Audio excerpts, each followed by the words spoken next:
Her fiancé left her for being fat. She married his billionaire CEO instead. You've let yourself go, Vanessa. I can't build a life with someone who doesn't take care of herself.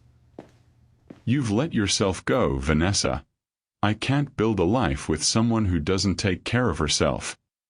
Eric Lawson delivered those words in a sterile conference room on a Wednesday afternoon, ending their 2-year engagement like she was a failed business proposal, completely unaware that the woman he was discarding would return 6 months later on the arm of his billionaire CEO, wearing a ring he could never afford and building an empire he could never touch. But first, she had to survive the most humiliating moment of her life in front of the entire office. If you're ready to enjoy this story, click that subscribe button, like this video and comment where you're watching from. Your support helps us bring more wonderful stories, and trust me, you won't want to miss them. Now let's get into the story. The echo of a closing door reverberated through the 14th floor of Bennett Industries. It was a Wednesday afternoon, 2:47 p.m., and Vanessa Price stood frozen in conference room B, her breath shallow, her vision blurred. The fluorescent lights above her buzzed like static. She could hear them now, in the silence Eric had left behind. Her beige dress suddenly felt too tight, too visible, too wrong. Outside the glass walls, heads turned. Eyes darted away. Keyboards clicked a little louder. The office had already begun to hum with whispers. Vanessa's hands trembled as she gripped the edge of the mahogany table. She replayed his words in her mind, each one landing heavier than the last. You've let yourself go. Her chest tightened. I need a partner who reflects my image. Her throat burned. I can't build a life with someone who doesn't take care of herself. She had stood there, silent, stunned, as the man she once called her future walked out without a second glance. No apology. No hesitation. Just the cold, rehearsed delivery of a man who had already moved on. The hallway outside felt like a gauntlet. Vanessa could feel the weight of every stare, every half-hidden smirk. Her heels clicked too loudly against the tile as she made her way to the elevator. Someone coughed. Someone else turned away. The humiliation was suffocating. But beneath the shame, beneath the tears that threatened to break free, something else stirred. Something small. Something fierce. A voice that whispered, "You are not what he said you are." She pressed the elevator button. Her reflection stared back at her from the polished steel doors. Mascara smudged, shoulders slumped, but still standing. Still breathing. The door slid open. Vanessa stepped inside. And as it closed, sealing her away from the judgment and the cruelty and the man who had tried to break her, she made a silent promise. This is not how my story ends. What Eric had called too much, the world would soon call unforgettable. What he discarded as unworthy would become the foundation of an empire. And the woman he left behind in that cold fluorescent-lit room? She would return, not broken, not desperate, but radiant, unstoppable, and on the arm of a man who saw her not as a project to fix, but as a masterpiece to adore. But first, she had to remember who she was before Eric Lawson's cruelty tried to rewrite her story. The first week, Vanessa didn't leave her apartment. She called in sick, her voice hoarse, barely recognizable. Her supervisor didn't ask questions. Word had already traveled. The breakup. The conference room. The way Eric had walked away. Everyone knew. And that knowing made the walls of her studio apartment feel both like a sanctuary and a prison. She cried until her throat burned, until her eyes swelled shut, until the tears stopped coming altogether and all that remained was a hollow, aching silence. Every surface in her apartment became a reminder. The coffee mug Eric bought her in Chicago. The throw pillow they'd picked out together. The framed photo from last year's Christmas party. Her smiling beside a man who no longer existed in her life. She turned it face down. She couldn't bring herself to throw it away. Not yet. The mirror in her bathroom became her enemy. She avoided it at first, brushed her teeth with her eyes closed, showered in dim light. But one morning, exhausted and raw, she forced herself to look. Really look. The woman staring back was unfamiliar. Puffy face. Dull eyes. Lips cracked from dehydration. Hair unwashed for days. She touched her reflection, fingertips cold against the glass. "Is this what he saw?" she whispered. No. The answer came swift and certain. He saw what he wanted to see, not who you are. Vanessa took a shaky breath. And for the first time in days, she didn't cry. By the second week, something shifted. She couldn't name it, couldn't explain it. But the weight pressing down on her chest had lightened, just slightly, just enough. She opened her laptop, stared at the blank screen. Then, almost instinctively, she began to type. Today I remembered that I used to love myself. The words felt strange, foreign, but also true. She kept going. I don't know when I stopped. Maybe it was gradual. Maybe it happened in 1,000 tiny moments when I made myself smaller so he could feel bigger. Maybe I've been disappearing for years and didn't even notice. Her fingers flew across the keys. Thoughts poured out, unfiltered, unpolished, honest.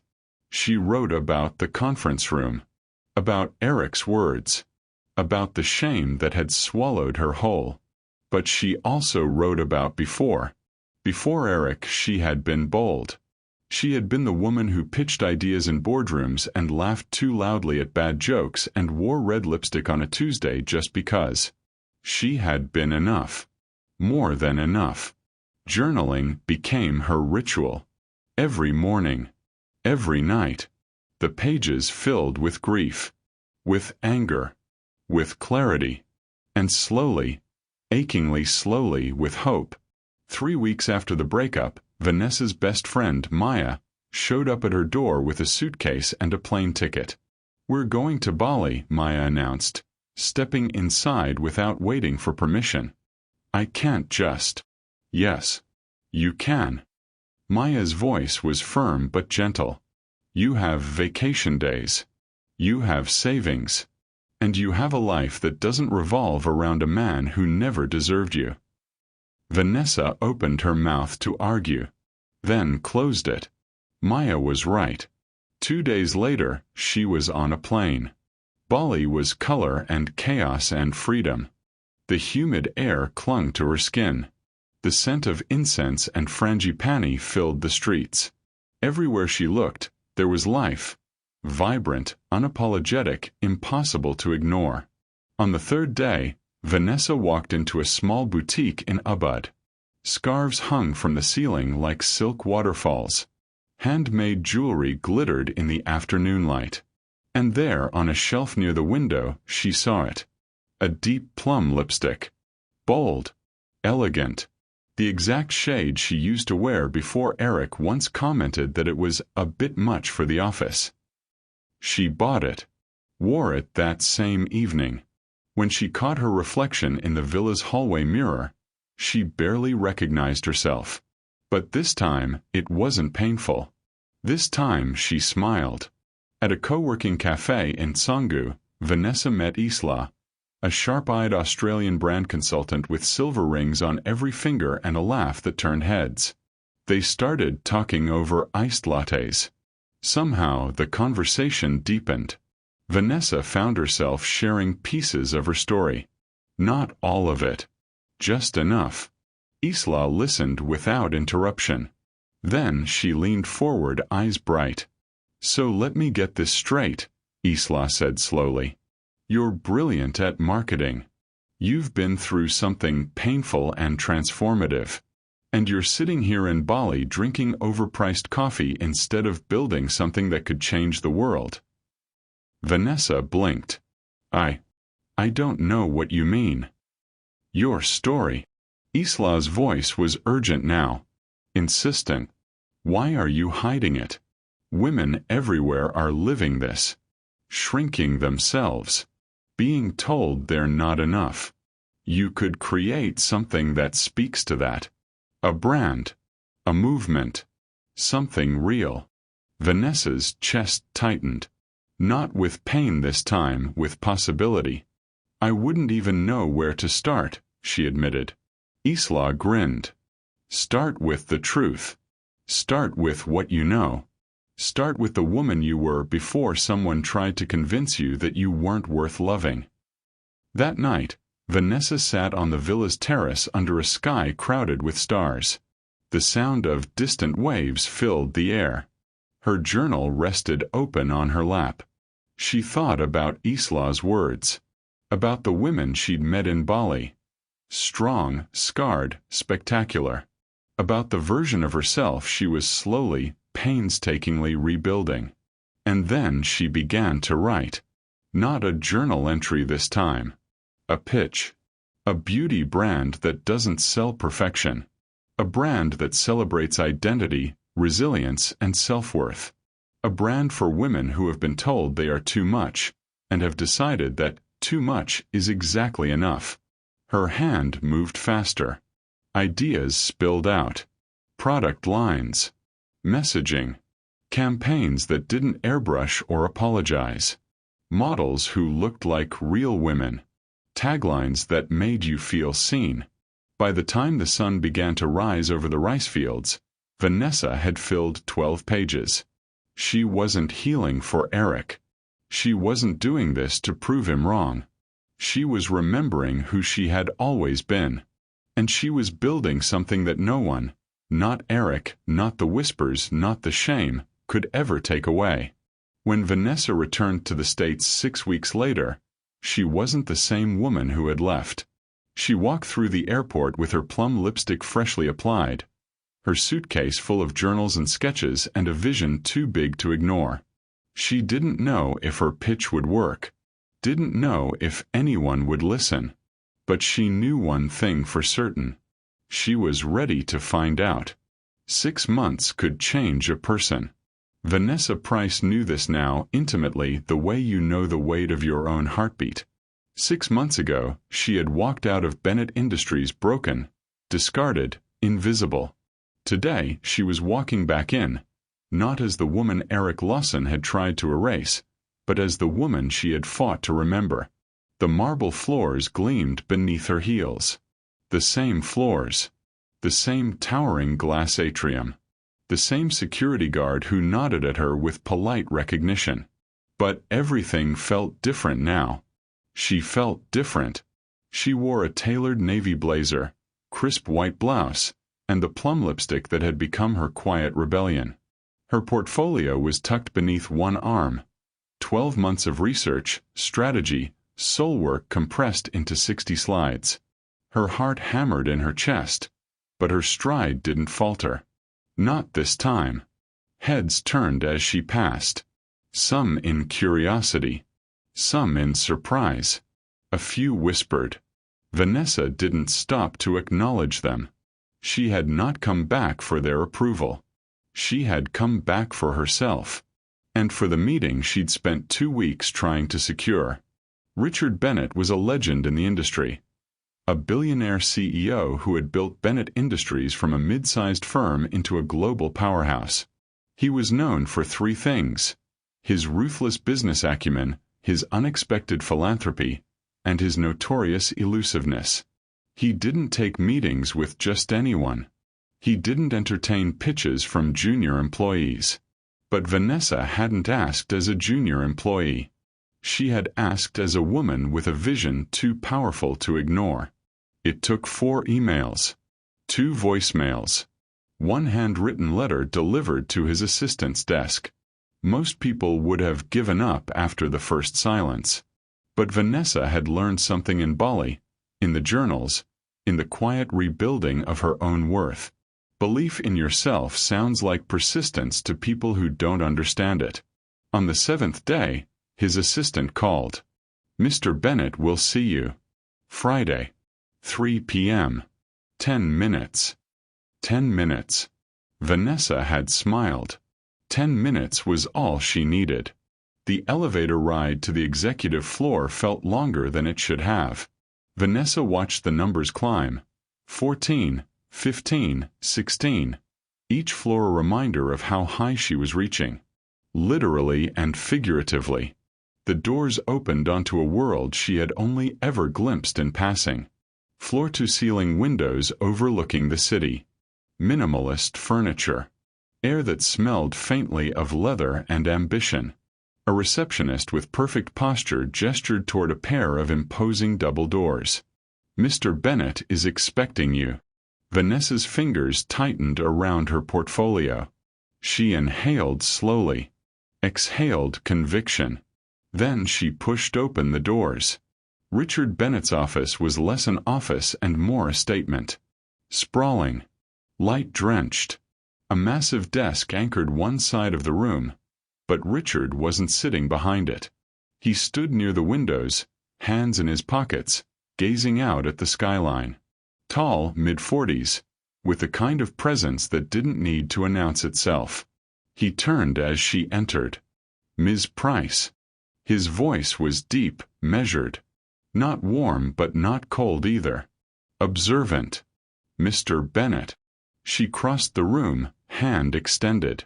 His handshake was firm, brief, professional. "You're persistent," he said, a faint hint of amusement in his eyes. "I'll give you that." "I prefer determined," Vanessa replied. His mouth twitched. Almost a smile. 10 minutes. Make them count. She didn't waste a second. Vanessa didn't sit. Didn't ease into pleasantries. She opened her portfolio, pulled out a single mood board, a collage of images, words, colors, and placed it on the table between them. "This," she began, voice steady, "is what the beauty industry tells women they should be. Flawless. Airbrushed. Impossibly thin. Always smiling. Never too much." Richard's gaze dropped to the board. He said nothing. But he was listening. She pulled out a second board. This one was different. Real women. Different sizes. Different shades. Different stories written in the lines of their faces. "This," Vanessa continued, "is who women actually are. And this is who the industry ignores." She looked up. Met his eyes. "I want to build a beauty brand that doesn't sell perfection. I want to sell truth. Identity. Self-worth. A brand that says you don't have to shrink yourself to be seen. That your value isn't determined by a dress size or a man's opinion or a boardroom standard of acceptable." Her voice didn't waver. Didn't apologize. "I want to create something for the women who've been told they're too much their entire lives, and are finally ready to believe that too much is exactly enough." Silence filled the room. Richard leaned back against his desk, arms crossed. His expression was unreadable. Vanessa's heart pounded, but she held his gaze. Finally, he spoke. "Why you?"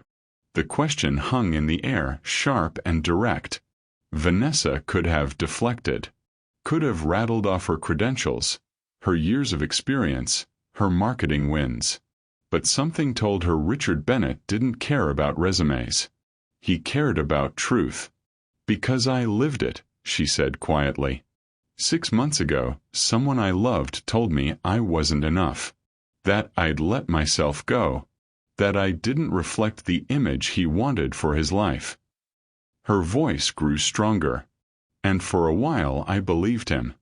I let his words rewrite the story I'd always known about myself." She took a breath. "But then I remembered something.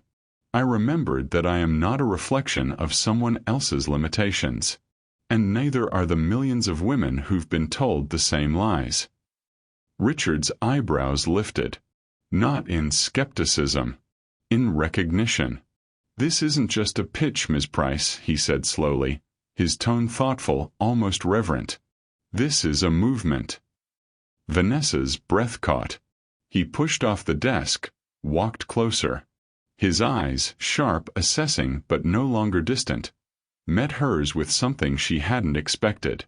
Respect. And I want in. For a moment, Vanessa couldn't speak. Couldn't move. It was the first time in a long time that someone had looked at her vision, at her, and said, "I believe in you." And meant it. Not as a favor. Not as charity. But as a partnership between equals who saw the same impossible necessary thing. Richard extended his hand again. This time, it wasn't a polite greeting. It was a deal. Vanessa shook it, her grip firm, her smile unshakable. "Let's build something unforgettable," Richard said.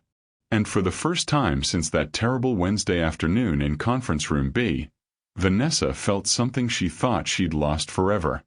Hope, purpose, power, and the bone-deep certainty that her story, the one Eric tried to end, was only just beginning.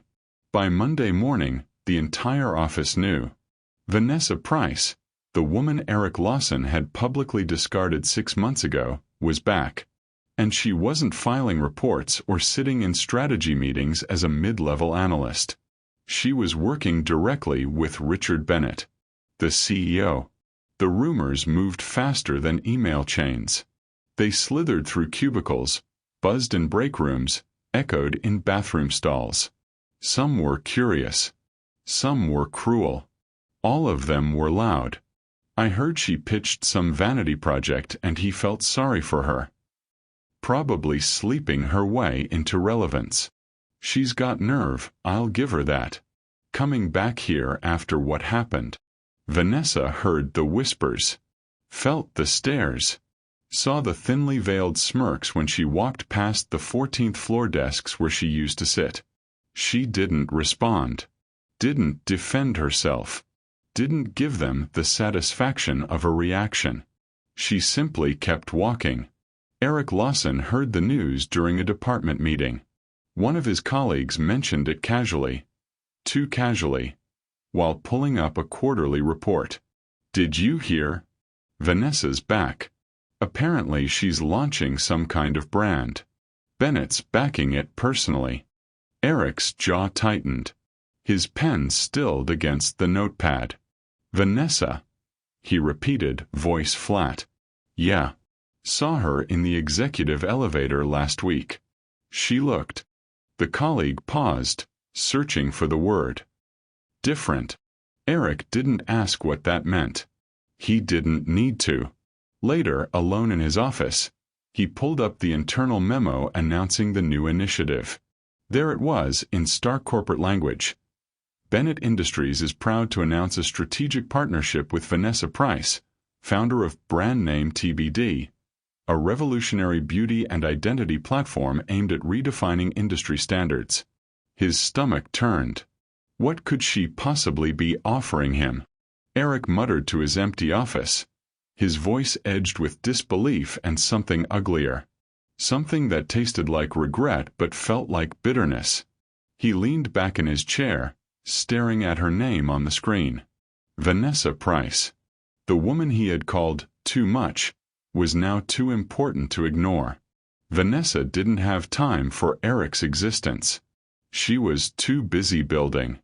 Her days began at 6 a.m. and ended well past midnight. She worked out of a converted conference room on the 16th floor, her temporary headquarters until the brand had its own space. Mood boards covered the walls. Fabric swatches littered the tables. Her laptop was always open, always running. Richard had given her a budget, a timeline, and complete creative control. "Build something true," he'd said. "I'll handle the rest." And she did. The first decision she made was the models. No agencies. No 6-foot-tall size zeros with poreless skin and rehearsed smiles. Vanessa put out a call on social media. "Tell me your story. Show me your face. If you've ever been told you're too much, I want you." The responses flooded in. Hundreds. Then thousands. She chose 12 women for the first campaign. A teacher from Memphis with vitiligo. a software engineer from Seattle who'd survived an eating disorder, a mother of 3 from Atlanta with silver streaks in her locks and laugh lines she refused to hide, a plus-size dancer, a wheelchair user with impeccable eyeliner, a transgender woman who'd rebuilt herself from the ground up. Real women. Real stories. Real beauty that didn't apologize. The photo shoot took place in a converted warehouse in Brooklyn. No filters. No heavy retouching. Just light, truth, and the kind of radiance that comes from being seen. When the first images came back, Vanessa sat in her office and cried. Not from sadness. From recognition. The campaign launched on a Thursday. Within 6 hours, it was trending. Within 12, it had gone viral. Women shared it, reposted it, wrote essays in the comment sections about what it meant to finally see themselves reflected in something that wasn't trying to sell them shame. I haven't cried over an ad since I was a kid. But this saw me.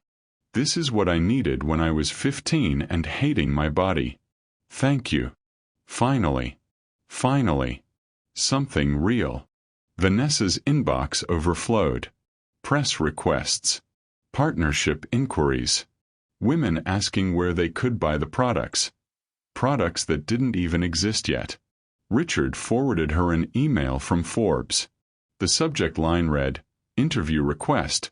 The woman redefining beauty standards." He didn't add commentary. Just a single line beneath the forward. Told you. RB. The meetings with Richard had started as weekly check-ins. 30 minutes to review progress, align on strategy, troubleshoot challenges. But 30 minutes became an hour. Then 2. They talked about the brand, yes. But they also talked about architecture, terrible coffee, the books they'd loved as children, the weight of expectations neither of them had asked for. Richard was different than Vanessa had expected. Yes, he was sharp, brilliant even. But he was also curious. Kind.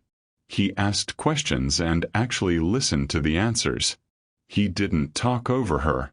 Didn't dismiss her ideas. Didn't treat her like she needed saving.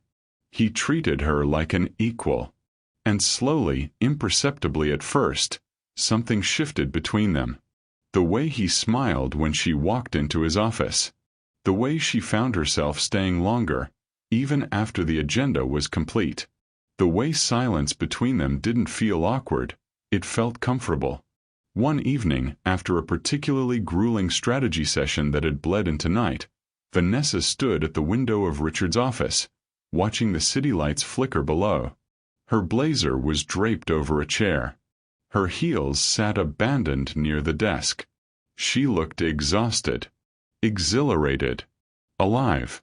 "You should be proud," Richard said quietly from behind her. She turned. He was leaning against his desk, tie loosened, sleeves rolled to his elbows.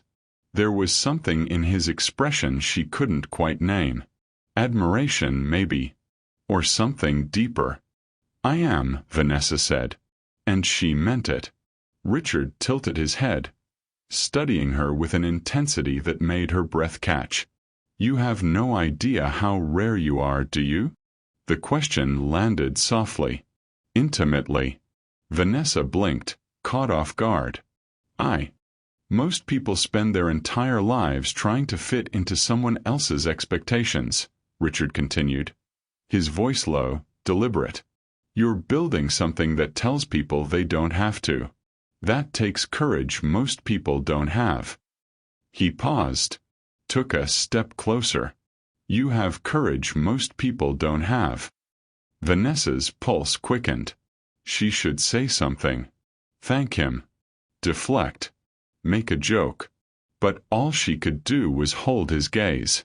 And realize with startling clarity that somewhere between the pitch and the campaigns and the late-night strategy talks, something between them had changed. And there was no going back. It started with coffee. Richard had a particular preference. Black, no sugar, from a small Italian cafe 3 blocks from the office. Most mornings, his assistant handled it.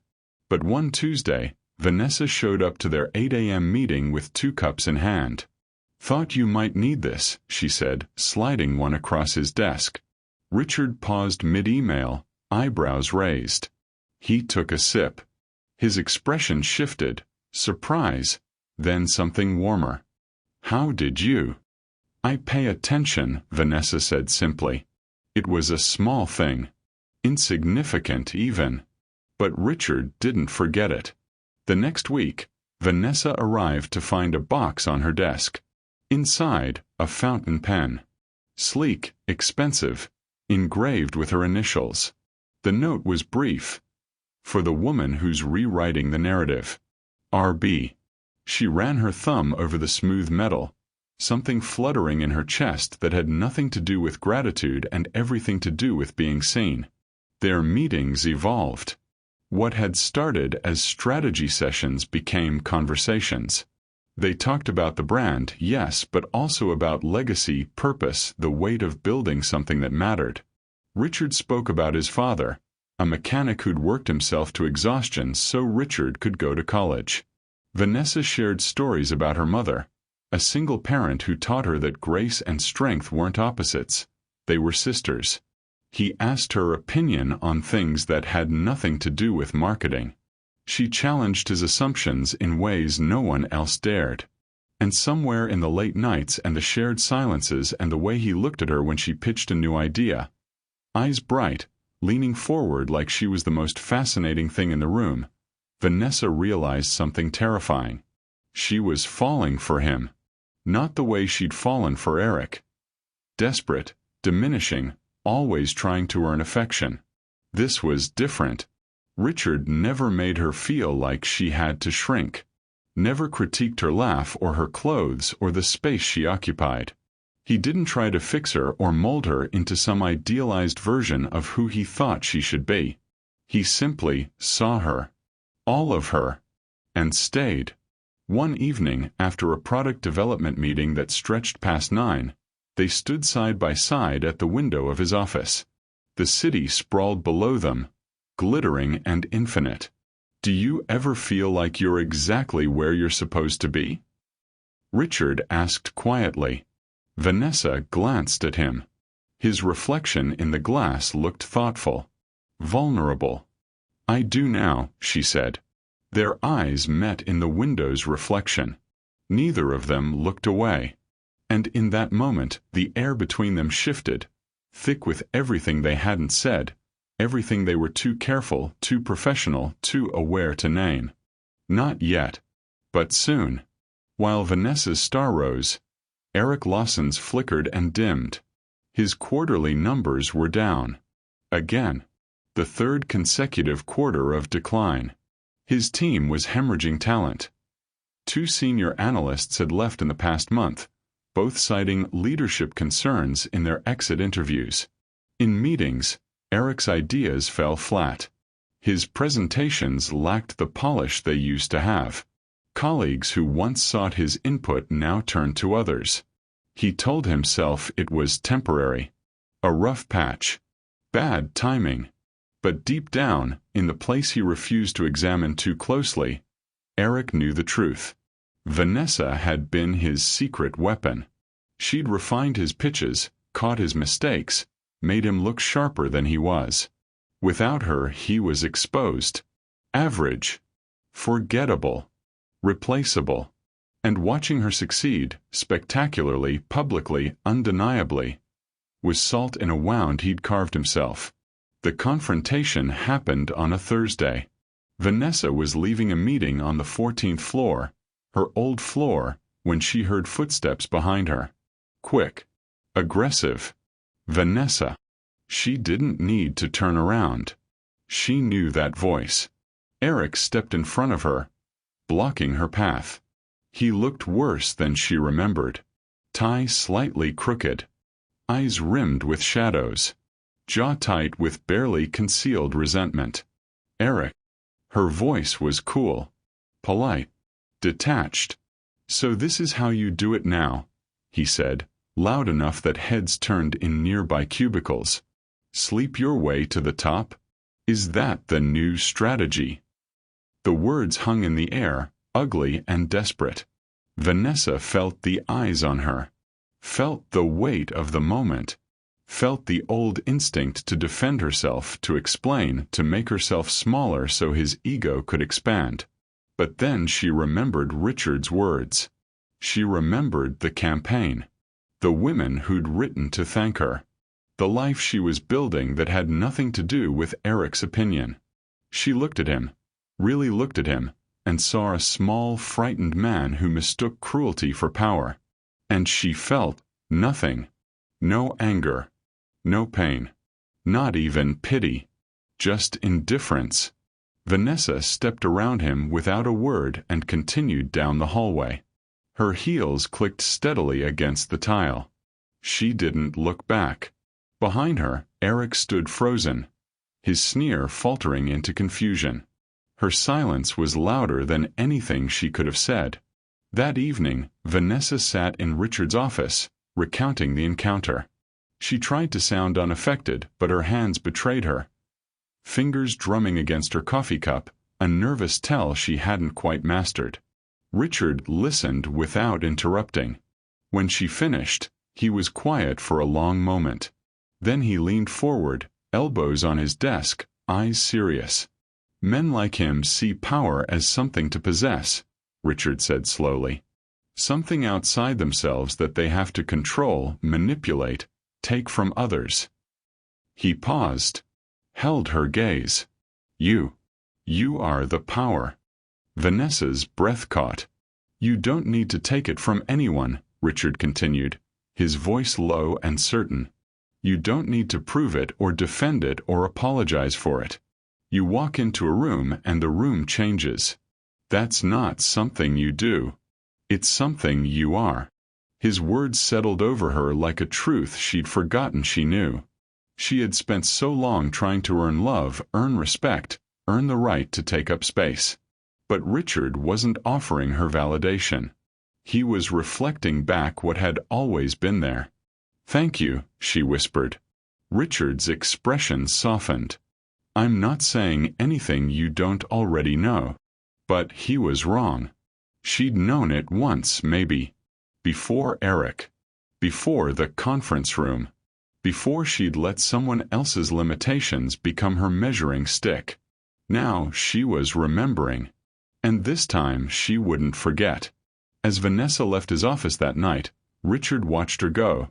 The confident set of her shoulders, the grace in her stride, the quiet, unshakable strength that had captivated him from the very first pitch. He'd built an empire on instinct. And every instinct he had told him the same thing. Vanessa Price wasn't just brilliant. She was extraordinary. And he was falling for her. Completely. Irrevocably. Inevitably. It happened gradually, then all at once.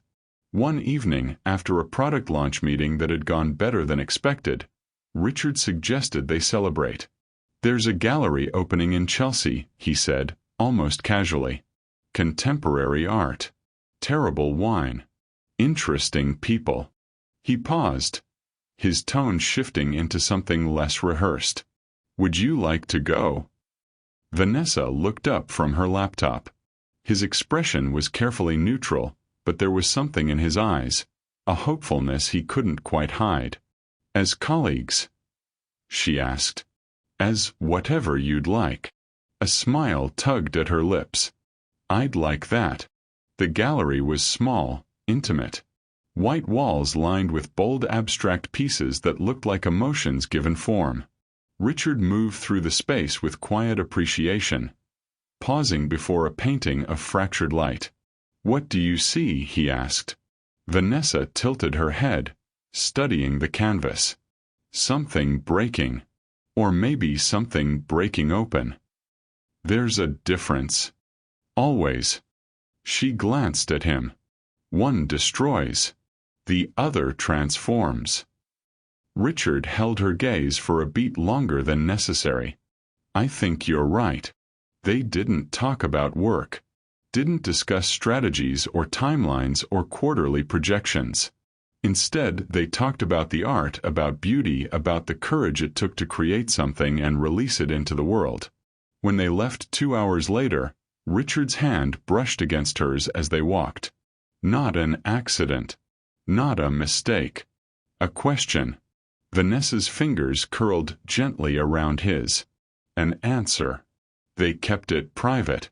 Not hidden, private. There was a difference. Vanessa had spent too long being defined by other people's perceptions. Her relationship with Eric had been performative. Office lunches, couples photos at company events, a public display of togetherness that masked private coldness. This was different. Sacred, even. Richard took her to a jazz club in Harlem where the music was smoky and soulful and the singer's voice wrapped around them like velvet. They sat in a corner booth, his hand resting over hers on the table, and talked about childhood dreams. "I wanted to be an astronaut," Vanessa admitted, laughing softly. "Why didn't you?" "Got scared, I think. Started believing the people who said I should be practical. Realistic." She shrugged. "So I became a marketer instead of reaching for the stars." Richard's thumb traced slow circles on her knuckles. "You're building an empire that's changing how women see themselves. That's not practical. That's revolutionary." "Maybe," she said quietly. "But sometimes I wonder what would have happened if I'd been braver sooner." "You're brave now." His voice was firm. Certain. That's what matters. She looked at him, this man who saw her not as a project to fix or a trophy to display, but as someone whole, complex, worthy exactly as she was, and felt something settle deep in her chest. Safety. Trust. Home. Richard never once commented on her body. Not when she ordered dessert without apologizing. Not when she showed up to their Saturday morning coffee dates in jeans and no makeup. Not when she laughed too loudly or spoke too passionately or took up space in ways Eric had once called too much. Instead, he noticed other things. "Your eyes light up when you talk about the brand," he said one evening over dinner. "You have this way of listening that makes people feel heard," he observed during a walk through Central Park.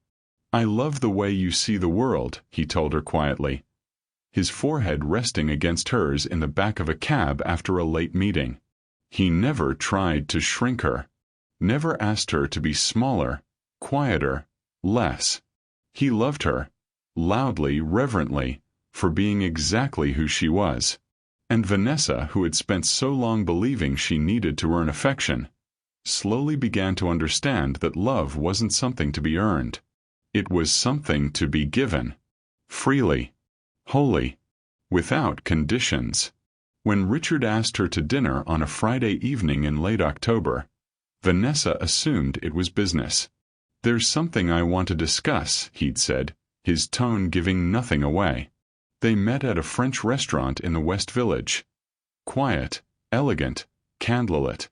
Vanessa wore a simple black dress. Richard wore a navy suit that made his eyes look impossibly blue. The conversation flowed easily. They talked about the upcoming campaign launch, about a potential retail partnership, about everything and nothing. And then, between the main course and dessert, Richard grew quiet. "Vanessa," he said, his voice softer than she'd ever heard it. She looked up. He was watching her with an expression she couldn't quite name. Nervous. Determined. Tender. "I need to tell you something." Her heart stuttered. "Okay." Richard reached across the table, taking her hand in both of his.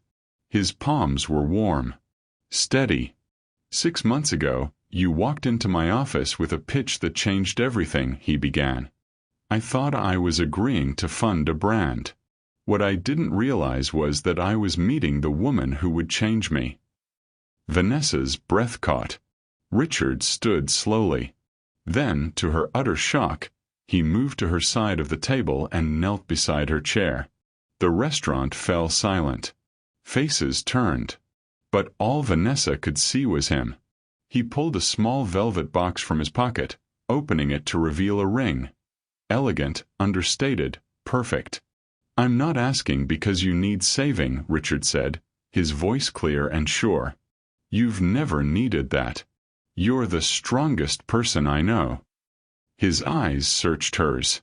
I'm asking because I'd be a fool not to spend my life loving someone like you. Someone brilliant and brave and so extraordinary that every day with you feels like a gift I didn't know I was allowed to want. Tears blurred Vanessa's vision. You've taught me that power isn't something you take, Richard continued. It's something you are. And loving you, being loved by you, is the greatest privilege I've ever known. He paused, his voice dropping to a whisper. Vanessa Price, will you marry me? For a moment she couldn't speak, couldn't breathe. She thought about the woman she'd been 6 months ago. Broken, humiliated, told she wasn't enough. And she thought about the woman she'd become, the one who'd rebuilt herself from grief, who'd turned pain into purpose, who'd learned that being too much was the most beautiful thing she could be. Richard wasn't asking her to be different. He was asking her to be his, exactly as she was. Yes, Vanessa whispered, tears spilling freely now. Yes. Richard's face broke into a smile, radiant, unguarded, utterly joyful. He slid the ring onto her finger, then stood, pulling her into his arms. The restaurant erupted in applause. But all Vanessa heard was the steady beat of his heart against hers. And all she felt was this. She had been loved before. But never like this. Never by someone who saw her, really saw her, and chose her anyway. Not in spite of who she was, but because of it. The Bennett Industries Winter Gala was legendary. Held annually in the Grand Ballroom of the Plaza Hotel, it was the kind of event that appeared in society pages and business journals alike. Crystal chandeliers, champagne towers, a guest list that read like a who's who of corporate power and old money. Invitations were coveted. Attendance was mandatory for anyone who mattered. This year it mattered more than ever. Because this year, Vanessa Price would walk through those doors not as someone's forgotten ex-fiancé, but as the founder of the fastest-growing brand in Bennett Industries' portfolio. And as Richard Bennett's future wife. Vanessa stood before the full-length mirror in her apartment, barely recognizing the woman staring back. The gown had been custom-made by a designer she'd featured in her campaign, a woman who understood that beauty wasn't about hiding, but about revealing. The fabric was gold silk, liquid and luminous, cut to hug every curve Vanessa had once been told to apologize for. The neckline was elegant. The back was open, daring. The skirt moved like molten light with every step. She looked like victory. Her hair was swept up, soft tendrils framing her face. Her makeup was bold, sharp liner, the plum lipstick that had become her signature, a glow that came not from highlighter but from something deeper. Confidence. Power. Self-possession. Maya stood behind her, eyes glassy with emotion. Van, you look. I know, Vanessa whispered, her own voice thick. For the first time in her life, she didn't see flaws when she looked in the mirror. She didn't catalog the parts of herself some man had once found lacking. She saw a woman who had survived, who had rebuilt, who had risen. A knock sounded at the door. Richard. When Vanessa opened the door, Richard went completely still. His eyes widened. His lips parted slightly. For a man known for his composure, he looked utterly undone. Vanessa, he breathed. She smiled. Too much. Perfect, he said immediately, stepping inside. He took her hand, lifting it gently, his gaze traveling over her with something close to reverence. You're absolutely perfect. He wore a classic black tuxedo, tailored to perfection. But it wasn't the suit that made her pulse quicken. It was the way he looked at her, like she was the only person in the world who mattered. Richard reached into his pocket and pulled out a velvet box. Inside was a necklace. Delicate, glittering, unmistakably expensive. "I thought you might wear this tonight," he said softly. "If you'd like." Vanessa turned, lifting her hair as he fastened the clasp. His fingers brushed the nape of her neck, sending a shiver down her spine. When she turned back, his hand cupped her cheek. "They're going to stare," he warned gently. "Let them," Vanessa replied. Richard smiled, proud, possessive, completely smitten. "Then let's give them something worth staring at." The Plaza Ballroom was already filled when they arrived. Hundreds of guests mingled beneath glittering chandeliers. A string quartet played in the corner. Waiters glided through the crowd with champagne and hors d'oeuvres. The air smelled of expensive perfume and ambition. Vanessa took a breath, felt Richard's hand steady and warm at the small of her back. "Ready," he murmured. "Ready." They stepped through the towering double doors. And the room shifted. The gasps started immediately. Heads turned. Conversations halted mid-sentence.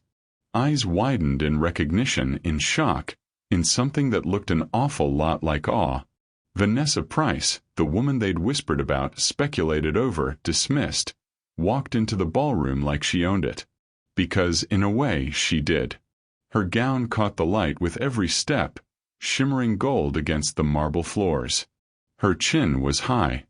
Her smile was serene. Her hand rested elegantly on Richard Bennett's arm. Whispers surged through the crowd like a wave. "Is that Vanessa Price? Oh my God. She looks incredible. Is she with Richard?" Vanessa didn't falter, didn't shrink. She walked through the ballroom with the kind of grace that couldn't be taught, only earned. Across the room, Eric Lawson stood frozen. He'd been mid-conversation with a colleague, champagne flute halfway to his lips when he saw her. The glass nearly slipped from his fingers. Vanessa. But not the Vanessa he remembered. Not the woman he'd discarded in a conference room, the one he'd told wasn't good enough. This woman was radiant, breathtaking, untouchable. Her gown moved like liquid gold. Her posture was regal. And on her arm, Eric's stomach dropped. Richard Bennett, the CEO, the billionaire, the most powerful man in the company. And the way Richard looked at her, protective, adoring, proud, made something twist violently in Eric's chest. That should have been him. That gown, that confidence, that success, he should have been part of it. Instead, he was standing on the sidelines, watching the woman he'd thrown away become someone extraordinary. Someone he no longer deserved. Richard leaned down, his lips brushing Vanessa's temple. "You're the most beautiful woman in this room," he whispered, his voice low and certain. Vanessa's smile widened. Not smug. Not performative. Genuine. "You're biased," she teased softly. "I'm correct," he countered. They moved through the crowd, stopping to greet colleagues, investors, board members. Everyone wanted to speak to them, to congratulate Vanessa on the brand's success, to shake Richard's hand. And then, the moment Vanessa had been both dreading and anticipating. Richard guided her to the center of the ballroom. The string quartet quieted. A microphone was brought forward. The room fell silent. Richard's hand found hers, their fingers intertwining. He looked out at the crowd, then back at her, his eyes warm. "Good evening," Richard began, his voice carrying easily through the space. "For those who don't know, this brilliant woman beside me is Vanessa Price, founder of what is quickly becoming one of the most influential brands in the beauty industry." Applause rippled through the crowd. Her work has challenged norms, shifted perspectives, and reminded us all that real beauty isn't about perfection. It's about truth. He paused, his gaze never leaving hers. "But tonight, I'm not just honored to introduce her as a visionary entrepreneur. Richard's thumb brushed across her knuckles. I'm honored to introduce her as my fiancé. The room erupted. Gasps. Applause. Camera flashes. Shocked murmurs that quickly gave way to thunderous clapping. Vanessa felt the weight of 1,000 eyes, the heat of the spotlight, the magnitude of the moment. But all she saw was Richard. His smile. His pride. His unwavering belief in her. He pulled her close, his hand cradling her face, and kissed her. Not tentatively, not for show, but with the kind of certainty that left no room for doubt. This was real. This was theirs. This was everything she'd never known she deserved. When they pulled apart, the applause swelled even louder. People stood. The ovation stretched on, echoing off the high ceilings, filling every corner of the ballroom. Vanessa's eyes swept across the crowd. She saw colleagues who respected her, investors who believed in her, women who'd written to thank her for making them feel seen. And in the back, barely visible through the sea of faces, she saw Eric. His expression was hollow, devastated, lost.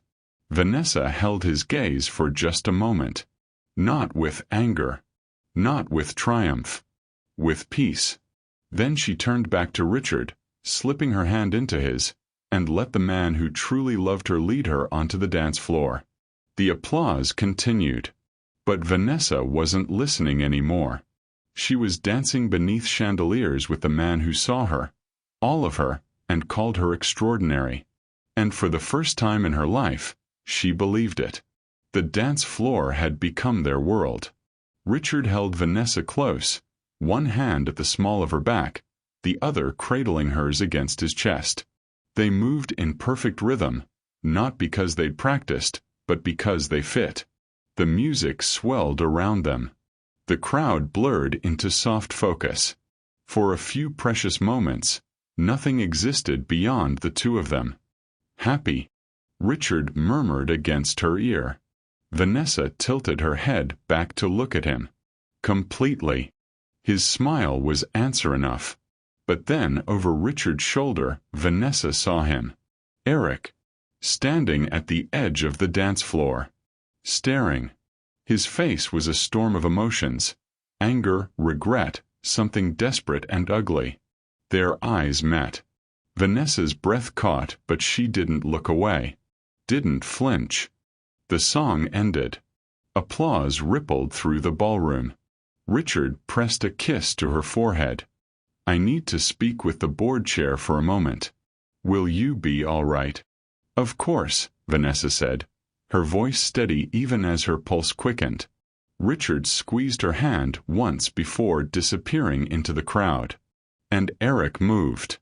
Vanessa. His voice cut through the ambient noise. Sharp, insistent. She turned slowly. He stood too close, his jaw tight, his eyes bloodshot. He'd been drinking. Not enough to slur his words, but enough to strip away whatever filter he normally maintained. Eric.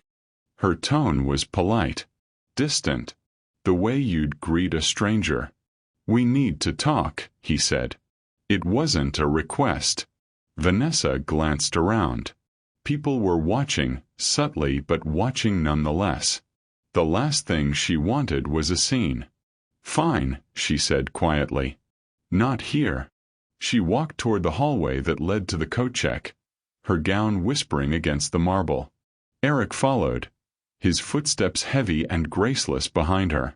The hallway was quieter, dimmer, the sounds of the gala muffled behind closed doors. Vanessa turned to face him, arms crossed loosely. Calm. Composed. Eric looked at her like she was a puzzle he couldn't solve. His eyes raked over her gown, her face, the ring glittering on her finger. So this is what you wanted all along, he said, his voice low and bitter. To climb the ladder? Land the billionaire? Was I just practice? Vanessa blinked, genuinely surprised. Of all the things she'd expected him to say, This wasn't it. You think I planned this? She asked quietly. Didn't you? Eric's laugh was harsh. Hollow. You show up with some sob story about empowerment, seduce the CEO, and suddenly you're untouchable. Brilliant strategy, Vanessa. I almost admire it. The words should have stung. 6 months ago, they would have shattered her. Now they barely registered. Vanessa looked at him, really looked at him, and saw something she hadn't seen before. A hollow man. Small. Frightened. Desperately trying to rewrite history so he wasn't the villain of his own story. And she felt nothing. No anger. No pain. Not even pity. Just a distant, detached clarity. I never wanted a billionaire, Eric, Vanessa said, her voice soft but firm. I wanted someone who didn't confuse love with control. Eric's expression flickered. Confusion. Defensiveness. I never controlled you, he shot back. You told me I wasn't good enough, Vanessa said simply. You reduced my worth to the size of my body. You ended our relationship in a conference room like I was a failed project. You didn't love me, Eric. You loved the version of me that made you look good. His mouth opened. Closed. No words came. Richard doesn't make me feel like I need to earn his affection, Vanessa continued, her tone steady, almost gentle. He doesn't critique my appearance or my laugh or the space I take up in a room. He doesn't love me despite who I am. He loves me because of it. She paused, letting the words settle. That's the difference between you and him. And honestly, that's the difference between the woman I was and the woman I've become. Eric's face crumpled. His bravado collapsed like a poorly built facade. I made a mistake, he whispered, his voice cracking. I know I did. I didn't think you'd, he gestured helplessly toward the ballroom, toward the life she'd built without him. I didn't think you'd leave me behind. Vanessa's chest tightened, not with sympathy but with finality. You left me first, she said quietly. In that conference room. You walked away. I just chose not to follow. For a long moment, Eric said nothing. He stared at the floor, shoulders slumped, the fight draining out of him.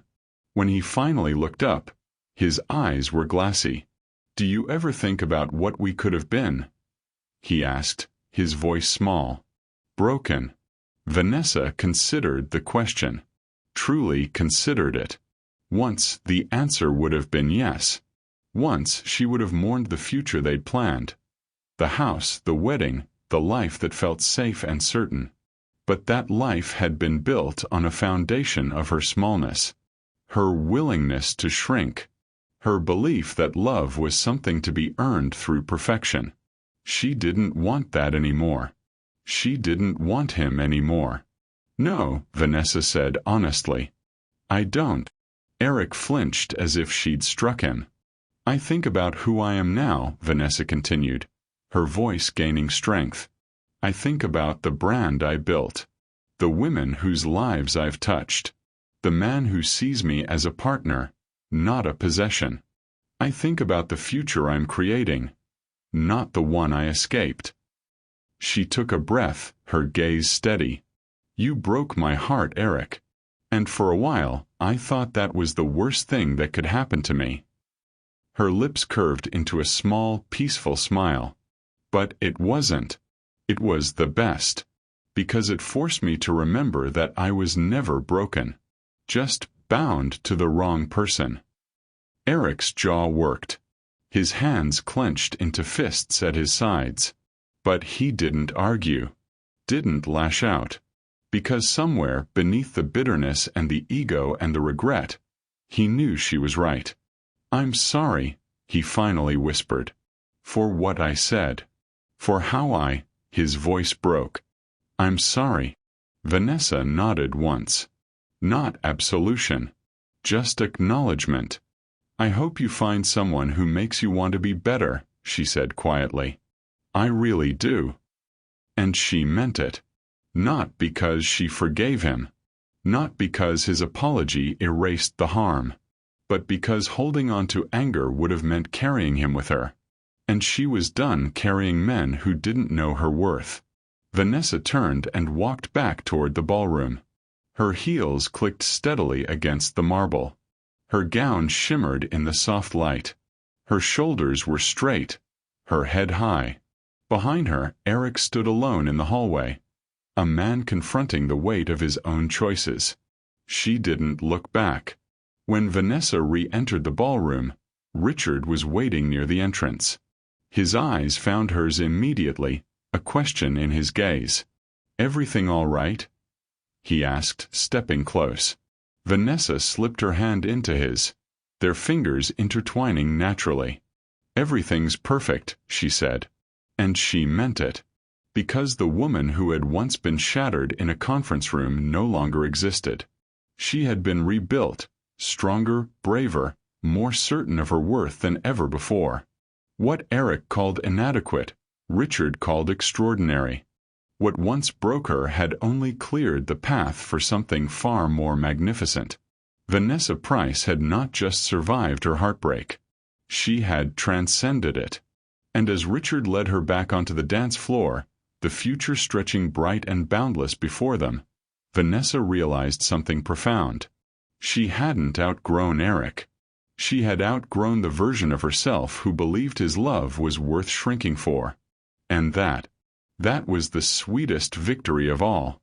3 months after the Winter Gala, Vanessa's face appeared on the cover of Forbes. The headline read, "The Woman Redefining Beauty. How Vanessa Price Turned Personal Pain into a Global Movement." She stood against a white backdrop, wearing her signature plum lipstick and a confident smile. No heavy retouching. No impossible poses. Just her, brilliant, powerful, unapologetically herself. The article went viral within hours. By the end of the week, interview requests flooded in. Vogue, The New York Times, Good Morning America, podcasts, TED Talks, international press. Everyone wanted to know her story. Everyone wanted to understand how a woman who'd been publicly humiliated had transformed that pain into a brand worth millions, and a movement worth infinitely more.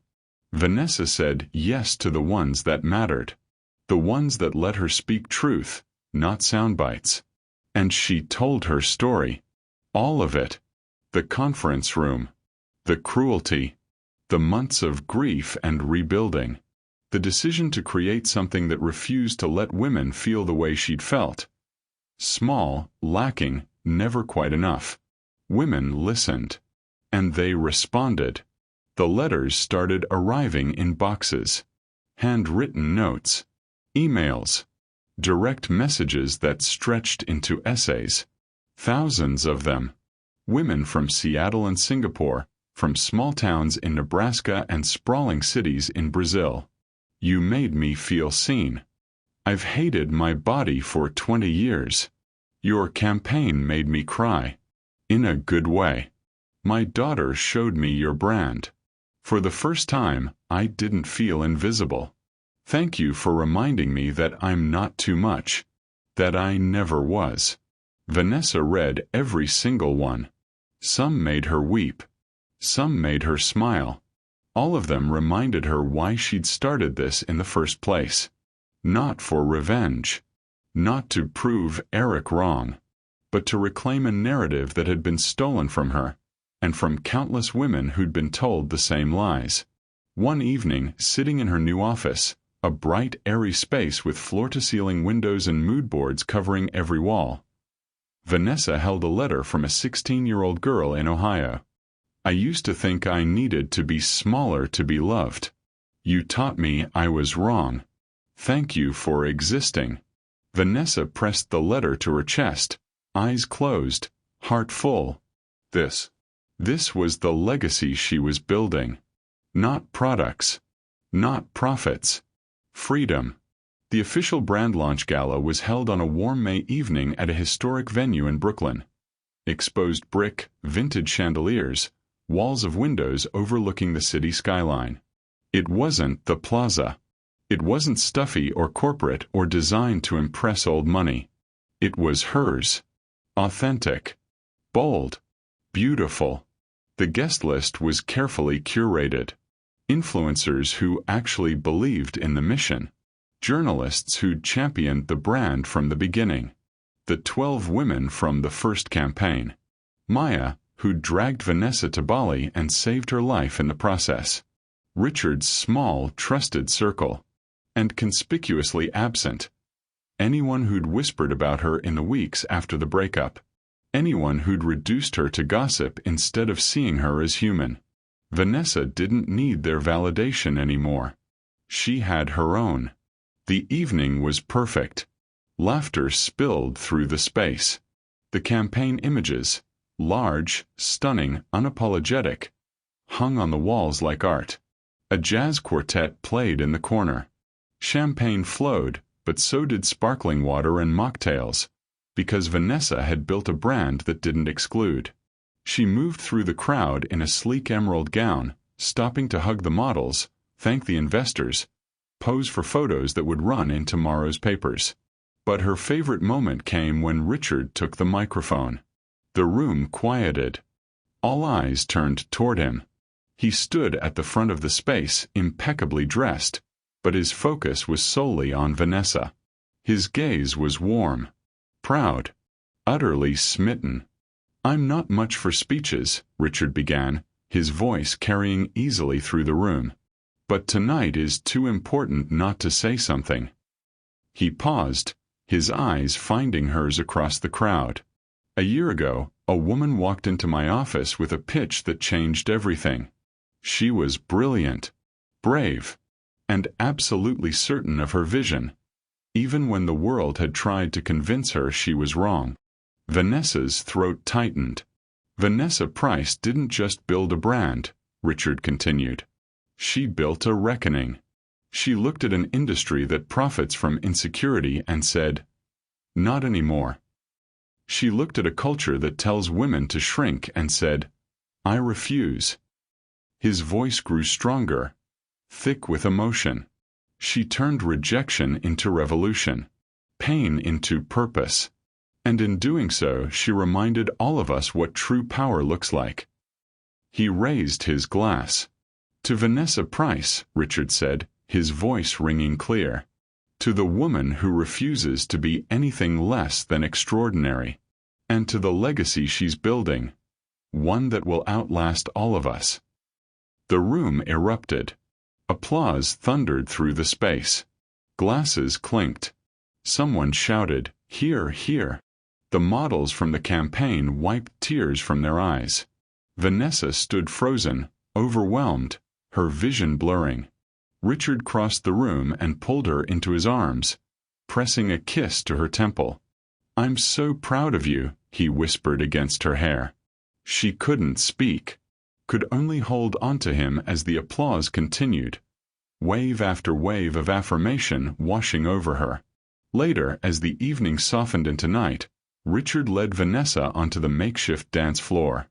The quartet played something slow and sweet. Other couples joined them, but Vanessa barely noticed. She rested her head against Richard's chest, his arms wrapped securely around her, and let herself just be. As they turned slowly beneath the chandeliers, Vanessa caught her reflection in one of the tall windows.